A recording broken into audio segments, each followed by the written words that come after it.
spriež skolēni, kuri paši iemēģinājuši spēkus svētku runas rakstīšanā. Šodien valsts prezidents Andris Bērziņš apbalvoja labāko darbu autorus. Tematu turpina Uldis Jaunzems.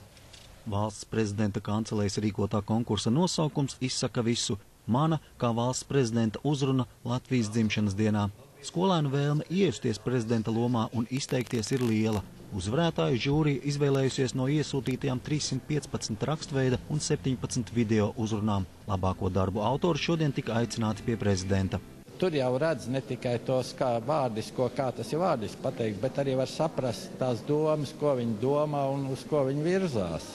Prezidents domā, ka starp 20 labāko uzrunu autoriem ir nākošie politiķi un vadītāji. Viņu domas atspoguļo gan jaunās paaudzes noskaņu, gan redzējumu par valsts attīstību. Jaunieši atzīst, ka savā uzrunā centušies aicināt cilvēkus būt saliedētiem, bet valsts prezidentam uzrunā iesaka pieminēt tautas sasniegumus. Tāda sašķeltība, tā nekam nedara. Mums vajag kopā sanākt visiem un visu lemt kopīgi, lemt un darīt. Tas nevar būt pa daudz un aicināt cilvēkus būt saliedētiem, vienotiem. Vienotībā, es domāju, vislielākais tas spēks. Ir patīkami dzirdēt kaut ko, par ko mēs varbūt esam nedaudz aizmirsuši un kas varbūt nešķiet aktuāls, ja, bet par ko ir vērts padomāt. Man tā šķiet, ka šīs lietas būtu jāuzsver prezidenta uzrunās, lai tiešām mēs justos vienoti un justos piederīgi savai valstī.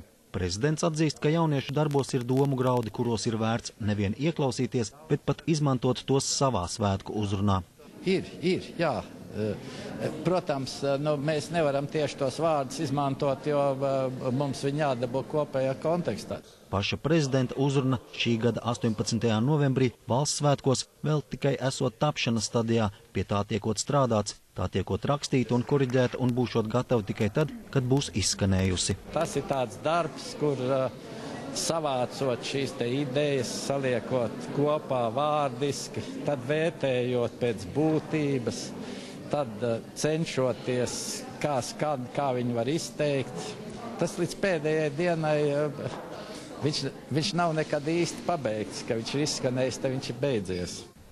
Svētku uzrunas konkurss skolēniem tiek organizēts jau 2. gadu, un tā mērķis ir veicināt viņu interesi un izpratni par valsts prezidenta vietu, lomu un funkcijām. Bet ko no jauniešu sacītā būs izmantojis prezidents, būs dzirdams viņa 18. novembra svētku uzrunā Latvijas iedzīvotājiem. Uldis Jaunzems, Uldis Vejs, LNT.